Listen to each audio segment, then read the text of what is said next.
رسوله الكريم أما بعد فأعوذ بالله من الشيطان الرجيم بسم الله الرحمن الرحيم قال الله تبارك وتعالى في الكلام المجيد والفرقان الحميد يا أيها الذين آمنوا لا ترفعوا أصواتكم فوق صوت النبي صدق اللہ مولانا العظیم وبلغنا رسولہ النبی الکریم ونحن علی ذلک لمن الشاہدین والشاکرین والحمد للہ رب العالمین لی خمسۃ اطفی بہا حر الوباء الخاتمہ المصطفیٰ والمرتضی وابناہما الفاطمہ صدیق عکس حسن و کمال محمد است فاروق ذل جاہ و جلال محمد است عثمان ضیاء شم جمال محمد است حیدر بہار باغ خصال محمد است اسلام ما اطاعت خلفاء راشدین ایمان ما محبت آل محمد است۔ حمد و ثنا کے بعد انتہائی واجب الاحترام قابل صد احترام بزرگوں اور دوستوں، بالخصوص زینت مسند صدارت قاسم فیوزات لسانیہ پیر طریقت حضرت پیر سید ظفر اقبال عابد شاہ صاحب زیدہ مجدہ، آپ کے شہزادگان صاحبزادہ والا شان حضرت صاحبزادہ پیر سید علی حسنین شاہ صاحب، صاحبزادہ والا شان حضرت صاحبزادہ علی حسن شاہ صاحب حافظہم اللہ، سٹیج پر تشریف فرما قابل قدر علماء ذی وقار اور سامعین کرام، میری اور آپ کی خوش بختی کے ماہ ربیع النور کی ان بابرکت پرکیف اور مسرت ساعتوں کے اندر اس گاؤں کے اندر اپنے آقا و مولا کے حضور عقیدتوں اور محبتوں کا نذرانہ پیش کرنے کے لیے جمع ہے۔ حقیقت یہ ہے کہ آج صدیاں گزر گئیں، آقا کریم صلی اللہ علیہ وآلہ وسلم کی عظمت و شان پر بہت کچھ لکھا گیا، بہت کچھ کہا گیا، قیامت تک لکھا جاتا رہے گا اور کہا جاتا رہے گا۔ قرآن مجید کی تفاسیر کے اندر، حدیث رسول کی تشریحات کے اندر، صوفیاء نے اپنی کتابوں کے اندر آقا کریم صلی اللہ علیہ وسلم کے فضائل، خصائص، کمالات، شان اور عظمت پر بہت کچھ لکھا، لیکن کسی نے بھی یہ دعویٰ نہیں کیا کہ میں نے لکھنے کا یا کہنے کا حق ادا کر دیا۔ ہر ایک نے یہی کہا کہ زندگیاں ختم ہوئیں اور قلم ٹوٹ گئے، تیرے اوصاف کا ایک باب بھی پورا نہ ہوا۔ نبی علیہ السلام کو اللہ تعالیٰ نے جن عظمتوں سے، جن شانوں سے، جن مقامات سے، جن رفتوں سے سرفراز فرمایا، ان میں سے ایک مقام جلیل کا تذکرہ میں نے آپ کے سامنے کرنا ہے اور ایک پیغام ہے ماہ ربیع النور کی ان بابرکت ساعتوں کے اندر۔ امید ہے کہ میں اور آپ اس کو توجہ سے سمجھ کر عمل کرنے کی کوشش کریں گے۔ نبی علیہ السلام کے مقامات میں سے یہ مقام ہے کہ کوئی بڑے سے بڑا بادشاہ ہو، اس کے دربار کے اندر وزیر اور مشیر ہوتے ہیں جو آنے والے کو بتاتے ہیں کہ بادشاہ سلامت کے دربار میں کیسے بیٹھنا ہے، کیسے اٹھنا ہے، کیسے بات کرنی ہے، بات کرتے ہوئے آواز کا لیول کیا ہوگا، اجازت لینی ہے تو اجازت لینے کا طریقہ کیا ہوگا۔ لیکن کائنات انسانیت کے اندر ایک ایسی بارگاہ بھی ہے جس کے آداب خود رب کائنات بتاتا ہے کہ جب میرے حبیب کی بارگاہ میں آنا ہے تو کیسے آنا ہے، دروازے پہ حاضر ہو تو کس طرح اجازت طلب کرنی ہے، ان کی بارگاہ میں آ کر بیٹھو تو بیٹھنے کا انداز کیا ہوگا، بات کرو تو آواز کا لیول کیا ہوگا، ان کی بارگاہ ناز میں سرگوشی کرنی ہو تو اس کا انداز کیا ہوگا، ان کو آواز دینی ہو تو پکارنے کا انداز کیا ہوگا۔ قرآن مجید فرقان حمید نے وہ سارے آداب اللہ نے اپنے بندوں کو بتائے کہ میرے حبیب کی بارگاہ ہے، اگر ان آداب میں سے کسی ادب کے اندر کوئی کمی رہ گئی تو اپنی ساری زندگی کے اعمال کو اکارت کر دو گے، سارے اعمال، ساری نیکیاں برباد ہو جائیں گی اگر ذات رسول صلی اللہ علیہ وسلم کا ادب اور حیا نہ ہوا۔ قرآن مجید فرقان حمید کی سورہ بقرہ ہے، اور اس صورت کے اندر رب کائنات نے ایمان والوں سے کہا کہ جب میرے نبی کی بارگاہ میں آؤ تو رائنا کا لفظ نہ بولا کرو. رائنا کا لفظ کیا ہے؟ قرآن اس لفظ کو بھی گوارا نہیں کرتا جس لفظ سے نبی علیہ السلام کی بے ادبی کا شائبہ ہو، بے ادبی کا گمان ہو. صحابہ کرام جب نبی علیہ السلام کی خدمت میں حاضر ہوتے تو عرض کرتے یا رسول اللہ صلی اللہ علیہ وسلم رائنا، اے اللہ کے رسول ہماری رعایت کیجئے، ہماری طرف توجہ فرمائیے. لیکن جس وقت یہودی آتے تو رائنا کا لفظ بولتے جو عبرانی زبان کا لفظ ہے، اور اس لفظ کا مطلب ہے ہمارا چرواہا جان بوجھ کر اس لفظ کو بولتے. قرآن نے اپنے حبیب کی بارگاہ کے اندر یہ لفظ بولنے پر پابندی لگا دی کہ وہ لفظ جس سے نبی علیہ السلام کی بے ادبی کا شائبہ ہو، اور وہ لفظ جس سے نبی علیہ السلام کی بارگاہ ناز کے اندر ان کی گستاخی کا کوئی شائبہ ہو، اس لفظ کو اپنی ڈکشنری اور لغت سے نکال دو. قرآن نے کہا اے صحابہ جب نبی کی بارگاہ میں آؤ تو وہ لفظ بولنا چھوڑ دو جس لفظ کو بہانہ بنا کر یہودی نبی علیہ السلام کی گستاخی کی کوشش کرتے ہیں. یا اللہ رائنا نہ کہیں تو کیا کہیں؟ فرمایا جب تم میرے حبیب کی بارگاہ میں آؤ تو رائنا نہ کہو، یوں کہو انظرنا یا رسول اللہ صلی اللہ علیہ وسلم، اے اللہ کے رسول ہمارے حال پہ نظر کرم فرمائیے، ہماری طرف نظر کرم فرمائیے. قرآن کہتا ہے وہ لفظ بولنا چھوڑ دو جس سے نبی علیہ السلام کی بے ادبی کا شائبہ ہو، گستاخی کا شائبہ ہو. اب اسی بات کی بیس پر بنیاد پر آپ کی توجہ چاہتے ہوئے میں عرض کرنا چاہتا ہوں رب نے وہ عقیدہ ہمیں دیا جس کو اہل سنت و جماعت کہتے ہیں، جس کی تحریرات کے اندر، تقریرات کے اندر ادب رسول، تعظیم رسول، توقیر رسول، ذات رسول کا ادب، ذات رسول کا حیا نظر آئے گا. یہ وہی مسلک ہے جو دور صحابہ سے چلا. وہ مسلک کیا تھا؟ سرکار نے مولا علی کا ہاتھ پکڑ کر فرمایا یا علیو انت اخی فی الدنیا والآخرہ، تو دنیا میں بھی میرا بھائی ہے، آخرت میں بھی میرا بھائی ہے. حضرت امیر حمزہ رضی اللہ تعالیٰ عنہ نبی علیہ السلام کے چچا جان اور حضرت فاروق اعظم حضرت صدیق اکبر رضی اللہ تعالیٰ عنہ دونوں نبی علیہ السلام کے سسر، حضرت عثمان غنی، مولا علی دونوں داماد ہیں. لیکن کمال یہ ہے کبھی مولا علی نے سرکار کو بھائی کہہ کر نہیں بلایا. توجہ فرمائیے آپ، بھائی کہہ کر نہیں بلایا. حضرت ابو بکر عمر رضی اللہ تعالیٰ عنہ کبھی نبی علیہ السلام کو اپنا داماد کہہ کر نہیں بلایا. کبھی حضرت عثمان و علی رضی اللہ تعالیٰ عنہ آقا کریم کو اپنا سسر کہہ کر نہیں بلایا. ازواج مطہرات ہے کبھی سرکار کو شوہر کہہ کر نہیں بلایا. یہ ساری اسماء جب سرکار کی بارگاہ میں آتی ہے تو رشتہ داریوں سے مخاطب نہیں کرتے. زبان پر جو پہلا لفظ آتا ہے وہ یہ ہے فداک ابی و امی یا رسول اللہ صلی اللہ علیہ وسلم، اے اللہ کے رسول آپ پر ہمارے ماں باپ قربان جائیں. یہی ادب ہے جو اہل سنت کی تقریروں میں، تحریروں میں نظر آتا ہے. اور اسی کو اللہ حضرت نے کہا مومن وہ ہے جو ان کی عزت پر مرے دل سے. مرنے کا معنی ہے فدا ہونا، قربان ہونا. مومن وہ ہے جو ان کی عزت پر مرے دل سے تعظیم بھی کرتا ہے. نجدی تو مرے دل سے، بجھے ہوئے دل کے ساتھ، مردہ دل کے ساتھ. یہ اہل سنت ہے جن کو رب نے یہ توفیق بخشی ہے کہ وہ سرکار کا بھی حیا کرتے ہیں اور ان کی ہر نسبت کا بھی حیا کرتے ہیں. قرآن کہتا ہے ایمان والو اپنی آوازوں کو نبی کی آواز سے بلند نہ کرو.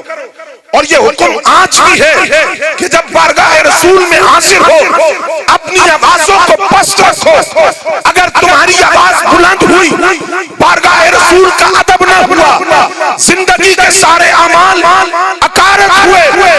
جب قرآن کی آیت اتری تو حضرت صدیق اکبر رضی اللہ تعالیٰ عنہ نے سرکار کے سامنے قسم اٹھائی یا رسول اللہ صلی اللہ علیہ وسلم میں آپ کو گواہ بناتا ہوں آج کے بعد میں اونچی آواز سے بات نہیں کروں گا. حالانکہ پہلے بھی محتاط تھے.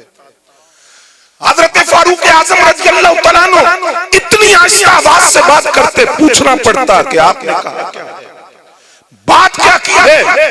حضرت سیدنا صدیق اکبر رضی اللہ تعالیٰ عنہ ایک آدمی کو مقرر کیا، فرمایا میں تجھے وظیفہ دوں گا، تیرا کام یہ ہے مدینہ طیبہ کے باہر سے جو وفد آتے ہیں ان کو روکنا ہے، ان کو بارگاہ رسول صلی اللہ علیہ وسلم میں پہلے نہیں جانے دینا، روکنا ہے۔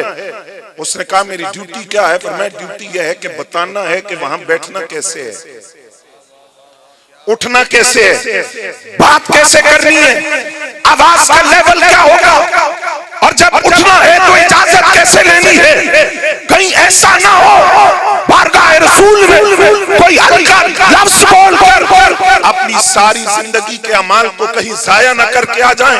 ان کو بتانا یہاں بات کا لیول کیا ہوگا۔ ہاں ذات قرآن کی یہی آیت جب اترتی ہے، حضرت ثابت بن قیس رضی اللہ تعالیٰ عنہ ہیں، گھر کا دروازہ بند کرتے ہیں، اپنے آپ کو گھر میں بند کر دیتے ہیں، 3 دن ہو گئے گھر سے نہ نکلے، آواز فطرتاً اونچی تھی، اونچی آواز میں بات کرتے تھے، صحابہ سے کہنے لگے قرآن کی آیت میرے لیے اتری ہے کیونکہ میں اونچی آواز سے بات کرتا ہوں، میری آواز بلند ہے، فطرتاً اونچا بولتا ہوں، میرے لیے اتری ہے۔ 3 دن گزرے تو وہ لجپالوں کے لجپال تھے، وہ کریموں کے کریم تھے، اپنے غلام کو نہ دیکھا تو صحابہ سے پوچھا پتہ تو کرو ثابت کدھر ہے؟ گھر کے دروازے پر دستک دی، دروازہ کھولا، حضرت ثابت بن قیس رضی اللہ تعالیٰ عنہ سر جھکا کر رو رہے، مسلسل زاروں قطار رو رہے، پوچھا کیا ہوا؟ کہا میری ساری زندگی کے اعمال گئے، میں بلند آواز سے بات کرتا ہوں، میری آواز اونچی ہے۔ سرکار کو پتہ چلا تو فرمایا میرے غلام کو ذرا بلا کر لاؤ نا۔ حضرت ثابت بن قیس حاضر ہوئے، سرکار نے فرمایا ثابت قرآن کی آیت تیرے لیے نہیں اتری، یہ تیرے لیے نہیں اتری، جو گستاخی سے بے ادبی سے اپنی آوازوں کو بارگاہ رسول میں بلند کرتے ہیں یہ ان کے لیے اتری ہے، لیکن تو نے جو ادب کیا ہے تجھے اس ادب کا انعام ملے گا۔ آقا وہ کیا؟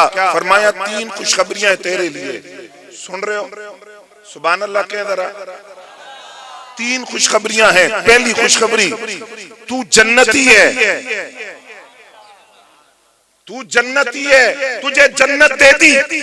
انہیں تے نہیں پوچھے سرکار تسی جنت دے مالک ہے بھی یا نہیں؟ فرمایا جنت دے دی، انہوں نے لے لی کیونکہ صحابہ کا عقیدہ تھا جنت کے کائنات کے مالک اور مختار آمنہ کے لال اور نبوت کے بدر کمال۔ فرمایا تو جنتی ہے۔ دوسری خوشخبری اللہ تجھے شہادت کی موت عطا کرے گا۔ تیسری خوشخبری جب تک تو زندہ رہے گا لوگ تیری تعریف کریں گے۔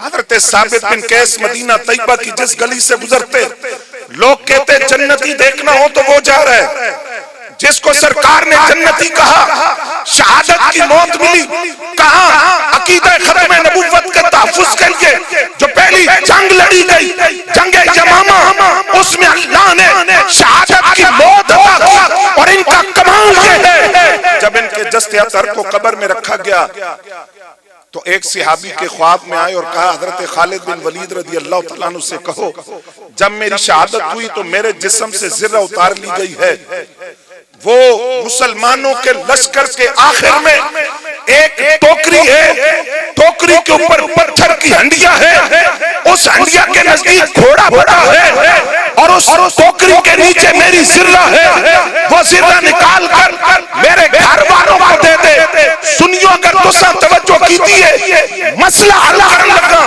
لوگ کہتے ہیں نبی کو دیوار پیچھے کا علم نہیں، یہ میرے نبی کے صحابی ہیں جو قبر میں ہے اور قبر سے بتا رہے ہیں کہ میری ذرہ کہاں ہے۔ حضرت خالد بن ولید پہنچے، اس ٹوکری کو اٹھایا، ذرہ وہیں تھی جہاں حضرت ثابت بن قیس نے خبر دی۔ پتہ چلا غلام نبی زمین کے اوپر ہو، زمین کے اوپر ہو، زمین کے اندر کی خبر دیتا ہے، زمین کے اندر ہو، زمین کے باہر کی خبر دیتا ہے۔ اگر یہ شان خدمتگاروں کی سردار کا عالم کیا ہوگا؟ اگر غلام نبی قبر میں لیٹ کر بتائے کہ میری ذرہ کہاں پڑی ہے، ادب رسول کا انعام ہے، تعظیم رسول کا انعام ہے۔ اور ادب رسول صلی اللہ علیہ وسلم کا ایک منظر یہ بھی دیکھیے، نبی علیہ السلام مدینہ طیبہ آمد کے بعد جس صحابی رسول کے گھر ٹھہرے حضرت ابو ایوب انصاری رضی اللہ تعالیٰ عنہ، یہ 2 منزلہ مکان تھا، اس کا بالائی حصہ بھی تھا، یہ وہی تھا جو طبہ ہمجری نے تعمیر کروایا۔ توجہ ہے تو اڈی؟ اب نبی علیہ السلام نچلی منزل پر ہیں، حضرت ابو ایوب انصاری اور ان کی اہلیہ بالائی منزل پر ہیں۔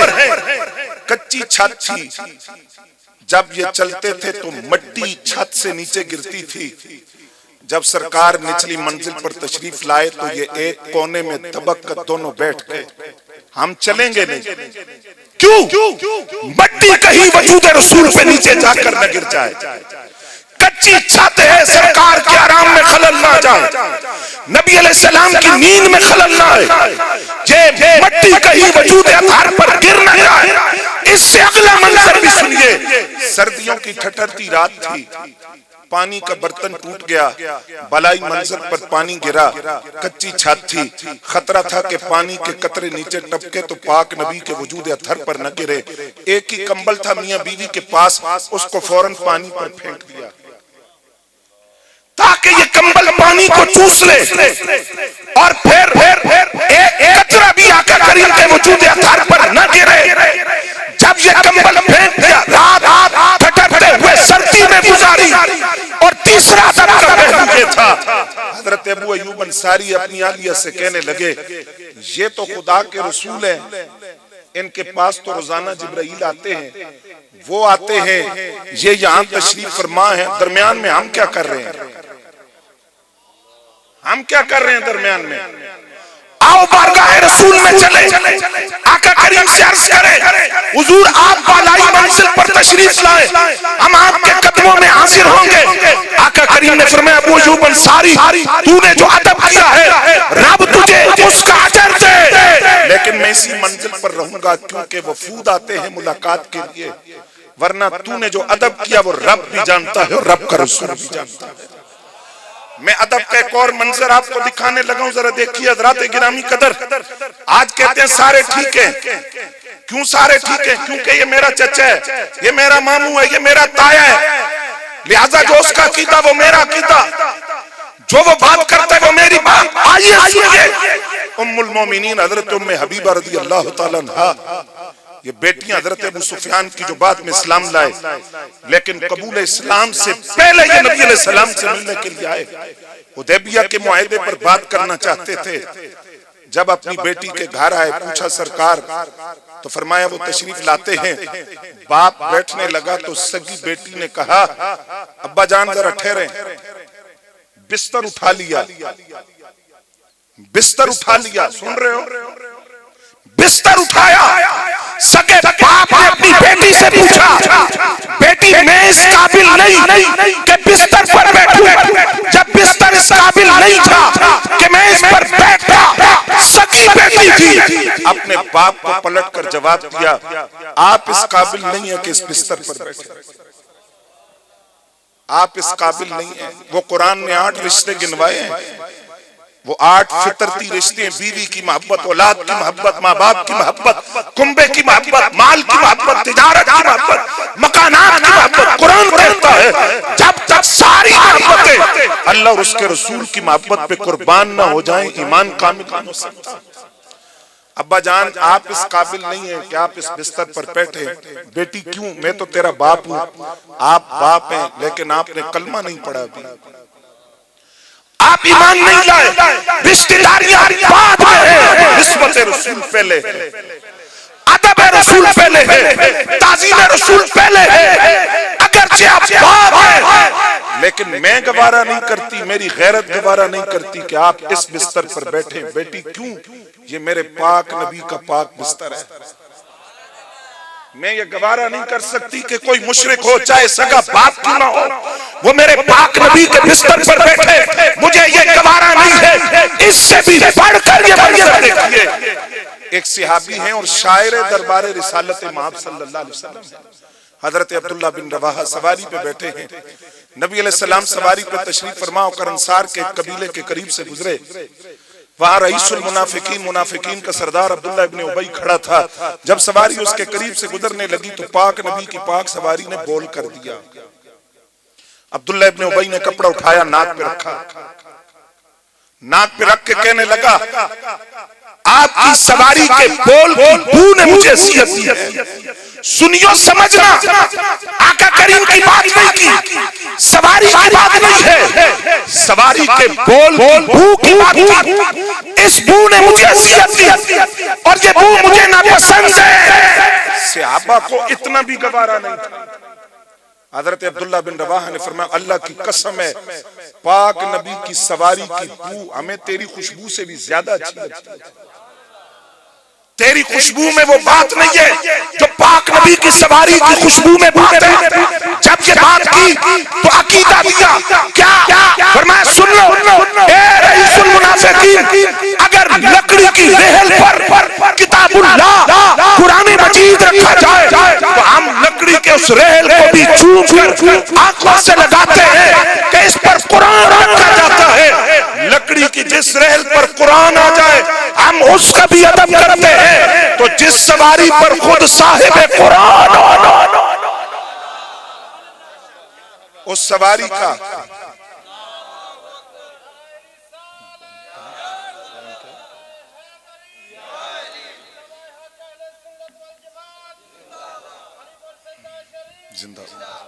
وہ سواری جس پر خود صاحب قرآن ہو اس سواری کا ادب پر کتنا لازم ہے۔ سنیو، میں اس پیغام تک پہنچا جو میں آپ کے ذہنوں میں ڈالنا چاہتا تھا۔ سن رہے ہو؟ توجہ ہے آپ کی؟ مجھے شعر و شاعری بھی میں کر سکتا ہوں، لچے دار تقریر بھی میں آپ کے سامنے کرتا، میرا دل تھا کہ میں ایک پیغام آپ حضرات کی خدمت میں عرض کروں۔ وہ پیغام یہ تھا، حضرت عبداللہ بن رواحہ نے سواری کی توہین بھی برداشت نہیں کی۔ کیوں؟ انہوں نے امت کو قیامت تک پیغام دیا، یاد رکھنا یہ جو ناموس رسالت اور تعظیم رسالت اور ادب رسالت ہے یہ ریڈ زون ہے، یہ نو گو ایریا ہے، اس میں کسی ایرے غیرے نتو خیرے کو داخل ہونے کی اجازت نہیں، اس پر پیرا ہے خلیفۃ الرسول بلا فصل حضرت سیدنا صدیق اکبر سے لے کر آج کے غازیان اسلام تک کا پیرا ہے اور ان کے سارے ہیں، کوئی کتا باللہ اس ریڈ زون میں داخل نہیں ہو سکتا۔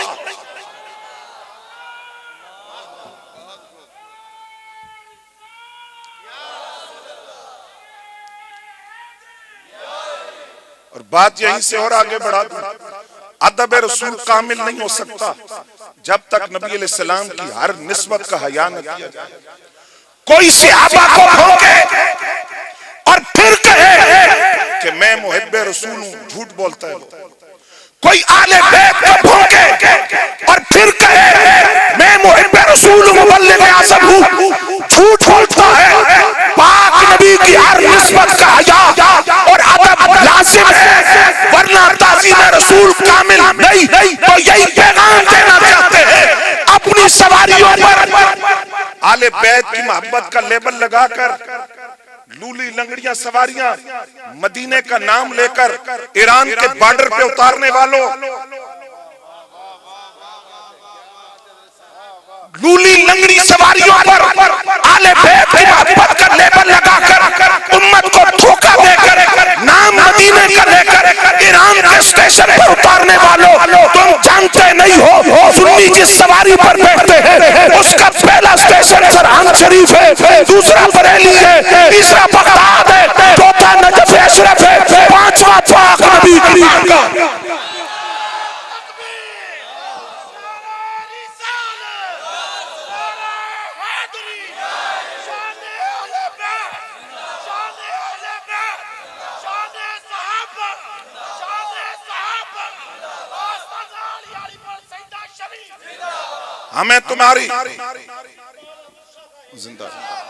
ہمیں تمہاری لولی لنگڑی سواریوں کی ضرورت نہیں ہے۔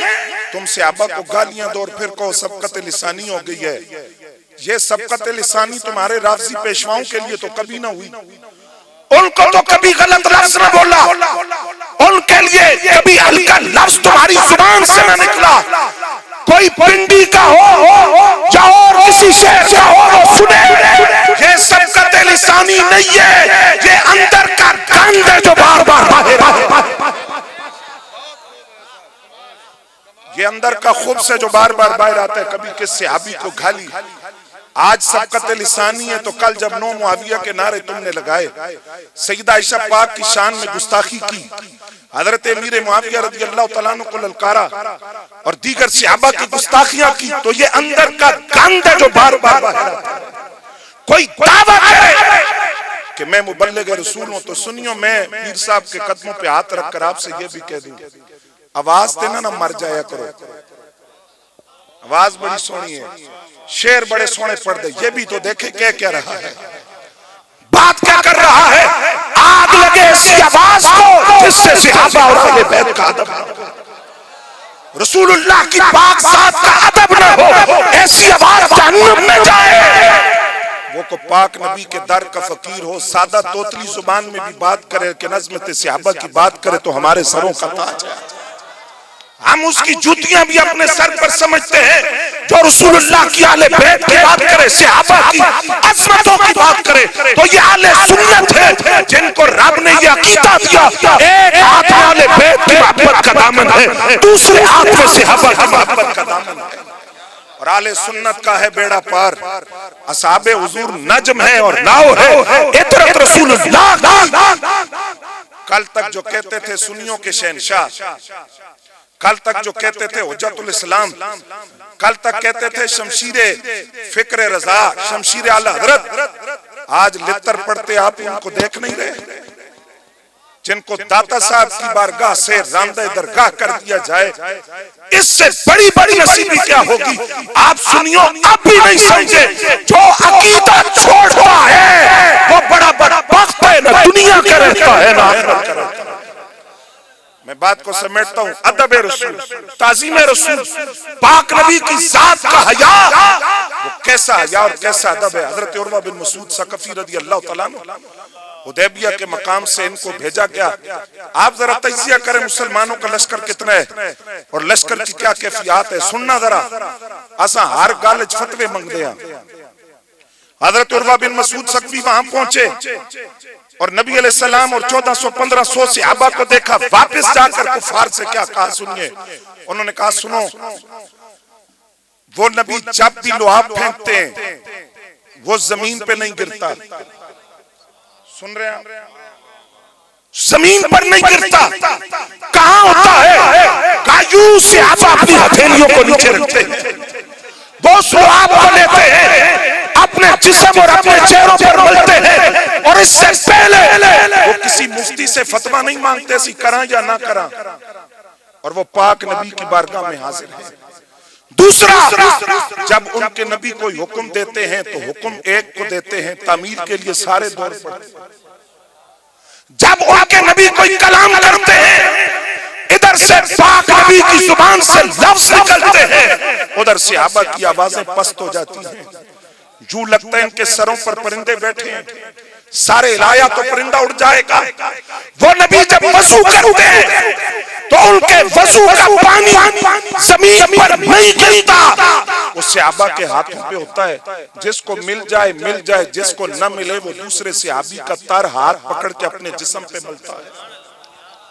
اب ذہن میں سوال تو آتا ہے کہ جو وضو کا پانی ہوتا ہے وہ تو مائع مستعمل، اس کو استعمال نہیں کر سکتے، ہاں ایسے ہی ہے، لیکن جو پاک نبی کے جسم اقدس کو چھو جائے وہ پہلے صرف پانی تھا، لیکن رسول اللہ کے جسم اقدس کو چھو گیا تو اب کوثر، زمزم اور تسنیم سے بھی زیادہ پاک ہے۔ ان کے وجود اقدس سے لگا تو اور پاک ہو گیا، اور پاکیزہ ہوا، اور طاہر ہوا، اور مطہر ہوا۔ کہا وہ نبی جب اپنے بالوں کو تراشتے ہیں تو صحابہ ان کے بالوں کو لینے کے لیے دوڑ پڑتے ہیں۔ اب کفار نے حضرت عروہ بن مسعود ثقفی سے کہا تمہارے تجزیے کا ختمی نتیجہ کیا ہے؟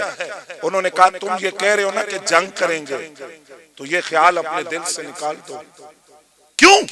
کہا میں کیسے روم کے دربار میں گیا، شاہ ایران کے دربار میں گیا، بڑے بڑے درباروں میں گیا، بادشاہوں کا ادب دیکھا، لیکن جو ادب صحابہ اپنے نبی کا کرتے ہیں وہ کسی بادشاہ سے نہیں۔ اگر تم یہ سوچتے ہو کہ ہم لڑیں گے اور ان کا خون بہائیں گے تو سوچو کہ جو صحابہ اپنے پاک نبی کے جسم کا پانی زمین پر نہ گرنے دیں وہ خون کا قطرہ کیسے گرنے دیں گے؟ وہ تو یہ بھی گوارا نہیں کرتے کہ وضو کا پانی زمین پر گرے، خون کا قطرہ کیسے گرنے دیں گے؟ آج رات سے ہی حضرت عروہ بن مسعود رضی اللہ تعالیٰ عنہ تھے جنہوں نے سمجھایا کہ ایسا ادب تو دنیا کی بڑی بارگاہوں میں نہیں دیکھا جو بارگاہ رسول میں دیکھا ہے۔ یہ وہی ادب ہے۔ آقا کریم نے حضرت عثمان غنی رضی اللہ تعالیٰ عنہ سے فرمایا آپ جائیں مکے والوں سے بات کریں، ہم حدیبیہ کے مقام پہ موجود ہیں، ان سے کہ ہم عمرہ کرنے کے لیے آئے ہیں، لڑائی کے لیے نہیں آئے، لڑائی کے لیے آتے تو اسلحہ لاتے، ہتھیار لاتے، جاؤ ذرا ان سے کہو کہ ہم عمرہ کرنے آئے ہیں، عمرے کی اجازت دی جائے۔ حضرت عثمان غنی رضی اللہ تعالیٰ عنہ مکے میں داخل ہوئے، سن رہے ہو سنیو، آپ نے چادر سے اپنا منہ لپیٹ لیا، مکے میں داخل ہوئے۔ ادھر جو کفار مکہ تھے رشتہ داریاں بھی تھی، کاروباری تعلق بھی تھا، انہوں نے کہا عثمان آپ کے نبی اور ان کے صحابہ کو اجازت نہیں کہ وہ طواف کریں، آپ آگے ہیں، آپ کو اجازت ہے، وہ سامنے بیت اللہ جائیں، طواف بھی کریں، سجدہ بھی کریں، نماز بھی پڑھیں۔ سنو گے ایمان کا معیار، ایمان کا معیار۔ حضرت عثمان غنی رضی اللہ تعالیٰ عنہ نے پلٹ کر جواب دیا، فرمایا سنو، تم کہتے ہو میں بیت اللہ کا طواف کروں، تمہیں پتہ ہے میں مکے میں داخل ہوا، میں نے اپنا چہرہ لپیٹ لیا، پتہ ہے کیوں؟ میں یہ سوچ کر آیا تھا کہیں میری نظر کعبے پہ نہ پڑ جائے۔ کہ عثمان کیا کعبے کا طواف کرنے نہیں آئے؟ کہاں آئے ہیں، لیکن میں اکیلا نہیں آیا، آمنہ کے لال کے ساتھ آیا ہوں۔ میں تو یہ ارادہ کر کے آیا اپنے نبی کے بغیر کعبے کی طرف نگاہ بھی نہیں اٹھاؤں گا، طواف کرنا تو دور کی بات ہے۔ پوچھا کیوں؟ کہا میں کعبے کا تعارف جس نے کروایا ہے وہ ساتھ نہ ہو تو نہ طواف قبول ہوتا ہے نہ نماز قبول ہوتی ہے۔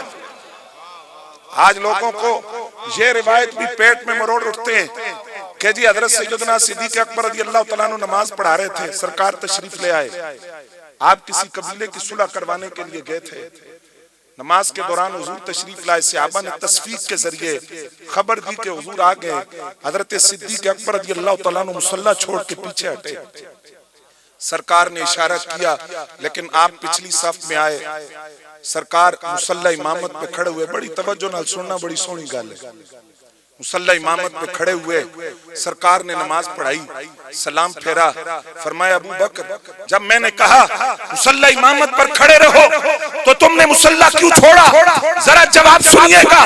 عرض کیا یا رسول اللہ صلی اللہ علیہ وسلم، ابو قحافہ کا بیٹا ابو بکر یہ جرأت کرے کہ پاک نبی پیچھے کھڑے ہو اور ابو بکر آگے، ایسا نہیں ہو سکتا۔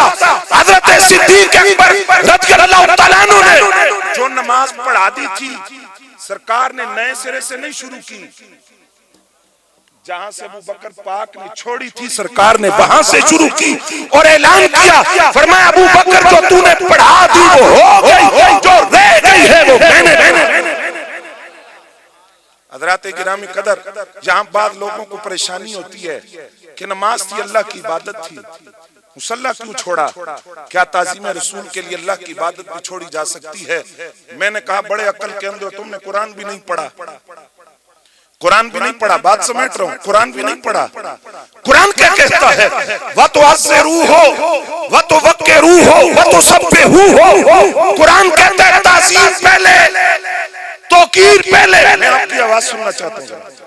تعظیم پہلے، توقیر پہلے، ادب پہلے، آقا کریم کا حیا پہلے، وَتُسَبِّحُوهُ عمل بعد میں، تسبیح بعد میں، وظیفہ بعد میں۔ کیوں؟ فرمایا لاکھوں سجدے ہو ذات رسول کا حیا نہ ہو تو رب ایک سجدے کو دیکھو۔ تم لاکھ گلی گلی پھرو تبلیغ کے نام پر، لاکھوں من وزنی بسترے بھی اٹھاؤ، تمہاری پیشانیوں پہ داغ سجدہ بھی ہو، لیکن ذات رسول کا حیا نہ ہو، ذات رسول کا ادب نہ ہو، کوئی عبادت قبول نہیں۔ عبادت ادب قبول ہے، یہ قرآن کہہ رہے ہیں۔ تعظیم اور توقیر کی بات قرآن پہلے کرتا ہے، تسبیح کی بات بعد میں کرتا ہے۔ تو قرآن کا اسلوب وہ بتاتا ہے کہ عبادت سے پہلے رسول اللہ کی تعظیم اور توقیر ہے۔ توجہ ہے آپ حضرات کا.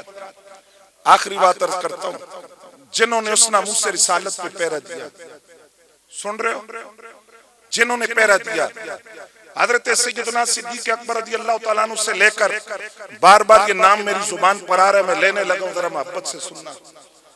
حضرت صدیق اکبر رضی اللہ تعالیٰ عنہ سے لے کر آج حضرت امیر المجاہدین تک جنہوں نے ناموس رسالت پر پہرا دیا، عزت رسول کی بات کی، انہوں نے دنیا کو یہی پیغام دیا، عزت اور مقام اور منصب کارخانوں سے نہیں ہے، فیکٹریوں سے، لمبی چوڑی گاڑیوں سے، بینک بیلنس سے نہیں ہے، کی محمد سے وفات تو نے تو ہم تیرے. یہ جہاں چیز ہے کیا، لوح و قلم تیرے ہیں. میں صرف دو مثالیں عرض کرنی ہے، ایک اس دور سے، ایک اس دور سے. وہ حضرت حبیب بن زید انصاری رضی اللہ تعالیٰ عنہ تھے، جن سے مسلمہ قذاب نے کہا تھا میں اللہ کا نبی ہوں. آپ نے فرمایا میں نے سنا ہی نہیں دیندہ. کی کہہ رہے ہیں، کیا کہہ رہے ہو تم؟ اللہ کا نبی ہو، میں نہیں سنائی دے رہا. اچھا یہ بتاؤ محمد صلی اللہ علیہ وسلم اللہ کے نبی ہے؟ فرمایا ہاں، یہ سنائی دیتا ہے مجھے، میں گواہی دیتا ہوں اللہ کے نبی ہیں. پھر اس نے پوچھا میں اللہ کا نبی ہوں؟ فرمایا نہیں سنائی دے رہا. سمجھ ہی نہیں آ رہی کیا کہہ رہے ہو. پھر آقا کریم کے بارے میں پوچھا، فرمایا ہاں یہ بات سنائی دیتی ہے، وہ اللہ کے نبی ہے. اس نے آپ کا ایک ہاتھ کاٹا، آپ نے پھر بھی ادب رسول نہیں چھوڑا. دوسرا ہاتھ کاٹا، نہیں چھوڑا ادب. پاؤں کاٹا، ادب چھوڑا. دوسرا پاؤں کاٹا، ادب نہیں چھوڑا. جسم کے ٹکڑے ٹکڑے ہو گئے، لیکن ہر ٹکڑے سے آج یہی صدا رہی ہے، تاجدار ختم نبوت، تاجدار ختم نبوت، تاجدار ختم نبوت. ہم ماضی قریب میں آئیے. ماضی قریب میں لاہور سے آیا ہوں تو لاہور کی بات کرتا ہوں. لاہور کا علاقہ رنگ محل، 21 سال کا نوجوان ایک رہتا ہے وہاں. وہ عالم نہیں ہے، شیخ الحدیث نہیں ہے، ڈاکٹر نہیں ہے، انجینئر نہیں ہے، پروفیسر نہیں ہے، وہ کوئی بہت بڑا عالم نہیں ہے. اس نے تو قرآن کا ناظرہ بھی نہیں پڑھا ہوا تھا، لیکن اس نے کسی مفتی سے فتویٰ بھی نہیں مانگا. وہ جانتا تھا کہ اپنے عشق اپنے راستے خود بناتا ہے. پتہ چلا ایک بندے نے گستاخی کی ہے، اس نے ماں سے پیسے لیے، خنجر خریدا، گستاخ رسول کو واصل جہنم کیا. تو علامہ اقبال نے کہا کیسا عاشق تھا، ایک دکان ابھی راجپال کی دکان میں تھا اور دوسرا جنت کے قدموں میں تھا. ایک قدم راجپال کی دکان میں تھا، دوسرا جنت کے قدموں میں تھا. سزائے موت سنا دی گئی، عدالت کے کٹہرے میں کھڑا کیا گیا. تو وکیل کون ہے؟ قائد اعظم محمد علی جناح. قائل الدین دو باتیں کر دے، ایک کہ میں نے نہیں قتل کیا راجپال کو، مسئلہ ہی ختم، کیس ختم. دوسرا تو کہہ دے کہ جب میں نے قتل کیا تو میں ہوش میں نہیں تھا. علم الدین کے یہ لفظ موجود ہے. اس نے کہا جناح صاحب جڑے جلوے یار دے رات میں تکدا نا، اگر آپ دیکھ لیں تو آپ مجھے یہ بات نہ کہتے. جس دہلیز پر میری راتیں گزرتی ہیں اس دہلیز کو آپ دیکھ لیں تو آپ یہ بات نہ کرتے. جناح صاحب آپ کہتے ہیں کہ میں یہ کہوں کہ میں نے یہ کام نہیں کیا، میں نے ساری زندگی اور کیا کیا، اور میں کہوں کہ میں ہوش میں نہیں تھا. ہوش میں نہیں تھا. میں کیسے کہوں کہ میں ہوش میں نہیں تھا؟ کیونکہ تاریخ بتاتی ہے آقا کریم ہو، ان کے اصحاب ہو، ان کی آل بیت ہو، ان کی عزت پر پہرا ہوش والے دیتے ہیں، بے ہوش ہو. اللہ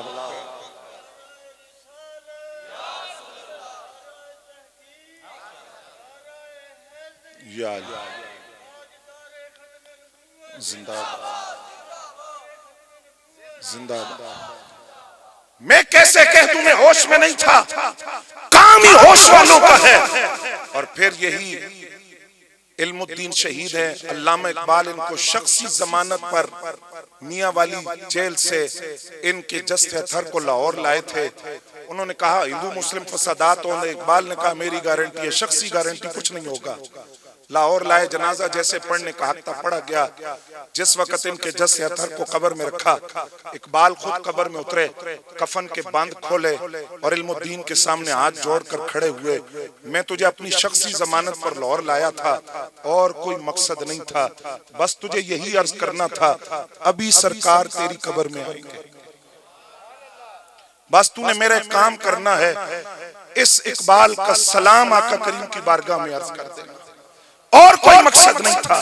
یہی غازی علم الدین جس وقت خواب میں نبی علیہ السلام کی زیارت ہوئی تو فرمائے علم الدین اگر میرے نام پر موت چاہیے تو وہ بھی ہوگا, اور اگر آزادی چاہیے تو کائنات کا مالک اور مختار میں ہوں. عدالتوں نے جو فیصلہ دیا اڑ جائے گا.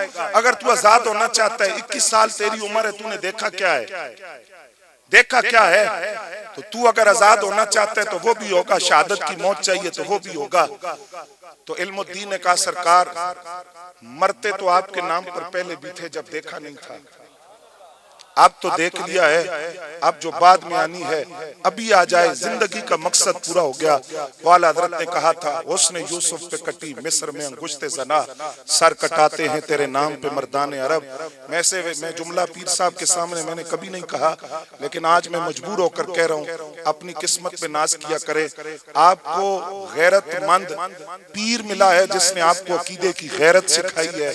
یہ بدعقیدگی کے سیلاب کے اندر اللہ جانتا ہے یہ غنیمت ہے. ہم دوستوں کی مجلس میں بیٹھتے تو یہ بات کرتے ہیں, لاکھوں سلام اس خانقاہ کو جس نے عقیدے کا علم اٹھایا, پاک نبی کی ذات کا حیا سکھایا, صحابہ کا ادب سکھایا, اہل بیت کی محبت سکھائی, اور یہی اہل سنت کی علامت ہے. خدا اسی عقیدے پر زندہ رکھے, اس عقیدے پر موت دے اور اس عقیدے پر حشر فرمائے. وما علینا